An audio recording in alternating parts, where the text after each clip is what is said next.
Assalamualaikum warahmatullahi wabarakatuh. Watashi no namae wa Nova Golib desu. Pada kesempatan kali ini, saya akan membahas sebuah materi mengenai sado atau upacara minum teh dalam kebudayaan Jepang.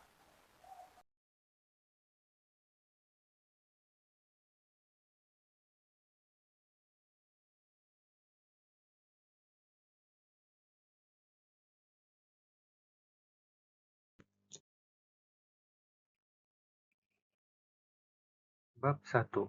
Pengertian Sado.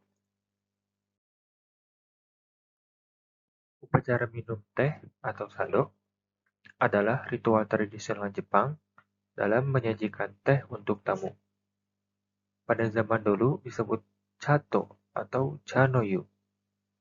Upacara minum teh yang diadakan di luar ruangan disebut nodate. Pada umumnya, upacara minum teh menggunakan teh bubuk matcha yang dibuat dari teh yang digiling halus. Upacara minum teh menggunakan matcha disebut matchado. Sedangkan bila menggunakan teh hijau jenis secha, disebut sechado.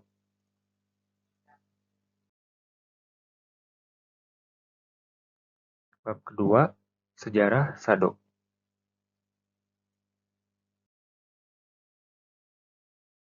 Pada awal abad ke-9, seorang penulis Cina, Du Yu, menulis suatu catatan mengenai budaya minum teh dan langkah-langkah persiapan minum teh.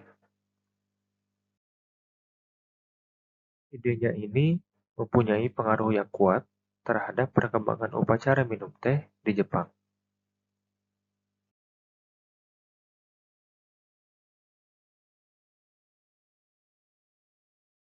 Lalu, pada abad ke-12, ada jenis baru dari teh, yaitu matcha, mulai diperkenalkan.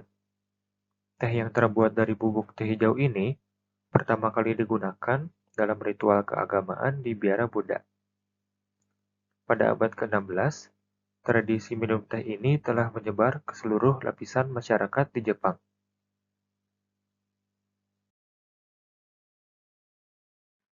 Sen no Rikyu adalah seorang figur tokoh sejarah dalam upacara minum teh yang paling terkenal dan dihormati di Jepang.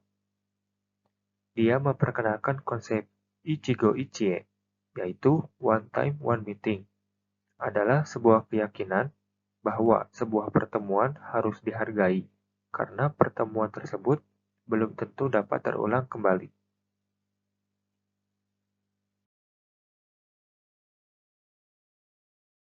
Bab 3. Tempat Sado. Upacara minum teh biasanya diadakan di chashitsu atau kamar teh. Sudut bangunan kecil akan dihias dengan pemandangan taman tradisional yang jika dilihat akan terlihat menenangkan. Struktur ini paling sering dapat dilihat di taman atau istana dan kuil. Contohnya adalah The Shokitei, sebuah kedai teh di Katsura-Ditech Palace di Tokyo. Para tamu memasuki kamar teh melalui Nijiriguchi, yaitu sebuah pintu kecil yang memaksa mereka untuk menundukkan badan saat masuk, sehingga mereka bisa melupakan status duniawi mereka.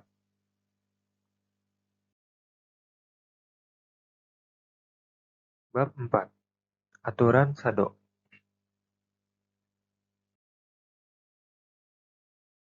Yang pertama, datang tepat waktu. Yang kedua, ritual pembersihan. Ritual ini dilakukan secara simbolis dengan mencuci tangan dan mulut dengan air dan sukubai atau baskom batu. Setelah itu, tuan rumah akan mempersilahkan para tamu untuk menuju tempat upacara sado digelar. Yang ketiga, memasuki rumah teh. Di sini, kita diharuskan untuk lepas sepatu dan masuk dengan sedikit membungkuk sebagai tanda hormat pada tuan rumah. Duduklah dengan gaya seiza, yaitu bersimpuh pada tatami. Yang keempat, pakaian sopan dan tidak memakai perhiasan yang berlebihan.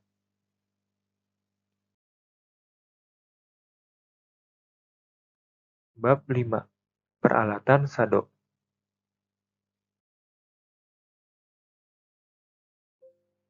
Yang pertama ada hishaku, yaitu centong air.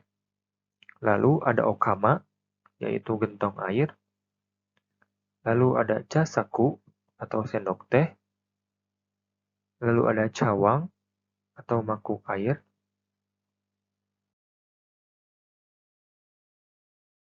Lalu ada caseng, atau pengaduk teh.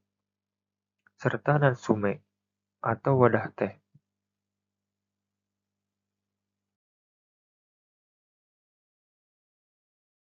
Bab ke-6. Cara penyajian sado. Pertama-tama, masukkan bubuk teh hijau dengan casaku. Lalu yang kedua, tuangkan air panas dengan hisaku. Selanjutnya, kocok teh dan aduk dengan caseng. Dilakukan dengan cepat agar teh berbusa. Jika tidak berbusa, itu tandanya gagal, dan teh akan terasa kurang nikmat.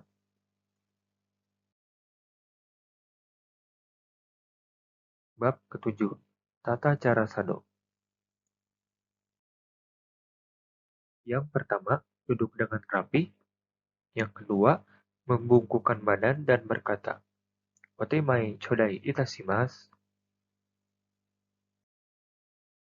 Lalu yang ketiga, mangkuk teh diletakkan di tangan kiri dan tangan kanan memutar mangkuk teh ke kanan sebanyak 2 kali, sambil menatap omamen atau hiasan dalam mangkuk. Tamu pria akan diberi cangkir yang bentuk dan warnanya simpel, sedangkan tamu wanita diberi cangkir khusus dilukis bunga-bunga liar di hutan. Kemudian, minum teh dalam beberapa tegukan. Ketika teh hampir habis, buat suara seperti sedang menyeruput sebagai tanda bahwa benar-benar menikmati teh yang disajikan. Setelah habis, letakkan kembali cangkir ke tatami. Jangan lupa untuk membungkuk dan mengucapkan terima kasih setelah menerima hidangan teh. Menikmati kue atau roti yang disajikan merupakan salah satu hal penting dalam upacara sado. Menjelang akhir ritual, akan ada waktu untuk menghargai mangkuk teh dengan cara mengangkatnya. Setelah selesai, putar mangkuk hingga bagian depannya menghadap tuan rumah. Masing-masing tamu undangan disuruh meletakkan cangkir di telapak tangan kiri. Lalu, tangan kanan memutar cangkir 180 derajat dalam 3 putaran, sehingga gambar bunga akan terlihat menghadap di bagian depan tepat pada wajah tamu wanita. Hal tersebut dilakukan agar tuan rumah dapat mengetahui bahwa tamu mereka sangat menikmati teh yang disajikan. Jika lupa melakukannya, akan dianggap tidak sopan, dan hal ini bisa menyinggung tuan rumah.「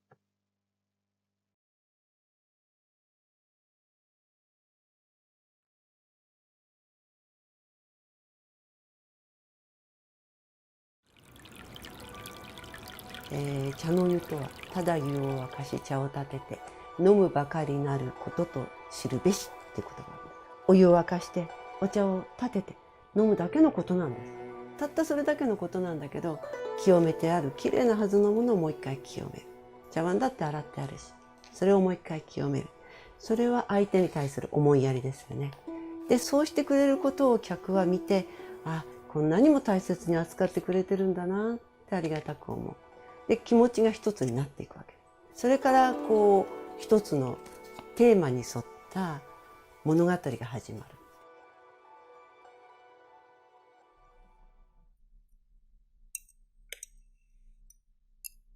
まず部屋に入るときは軸を見て、あ、今日はこんなテーマで、こんな趣向でお席があるのかな。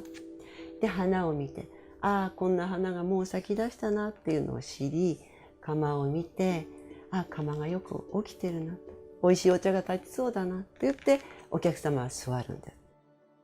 日本の感覚っていうのは省略の美なんですよ。盛り込むんではなくて、削って削ってこれ以上削れないっていうところに却下を見るっていうところが楽しみ方なんですね。だから一輪の花の向こうに咲き誇る姫皿の木を想像できたら最高なんです。竹ようよう清風を起こす。暑い時期になってきたから涼しげな風を。もう昔はエアコンとかないじゃないですか。暖房もエアコンも空調がない中にいて、だからせめてイマジネーションで涼しさを感じるように、暖かさを感じるようにっていう工夫がそこに現れている。抹茶っていうものはですね、一番古い喫茶法なんです。で、中国で始まったんですけれども、もう本当に古い喫茶法で、中国でももうやめてしまったんです。今は抽出という形の飲み方しかしてない。煎茶にしろ、ウーロン茶にしろ、紅茶にしろ、コーヒーにしろ。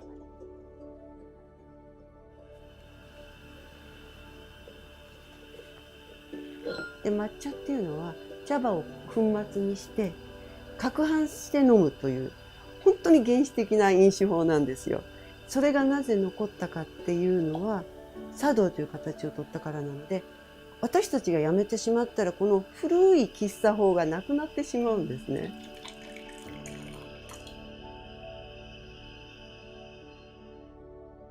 ないところに物を見るなんていうのは日本的な考え方なんですよ。空白に物を見るってとっても日本的な考えで、絵画もびっちり描くんじゃなくて墨絵のように空白にないものを見るっていうことを、感覚を知ってもらいたい。まどろっこしいような所作でも本当に合理的に考えられて無駄が全くない動きなんですよ。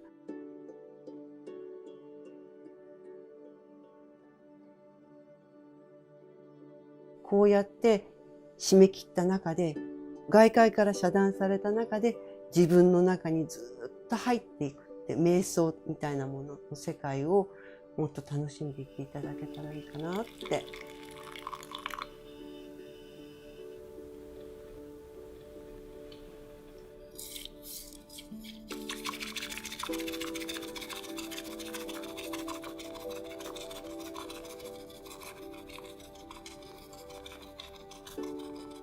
深みっていうのかな。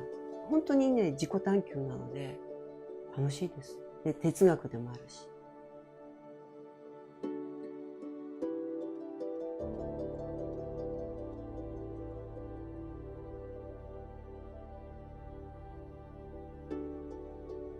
だから若い人たちにこういうことに誇りを持っていただいて、形を覚えるだけではなくて、そこに載せていった昔の教えみたいなものを探求していっていただければいいかなと思います。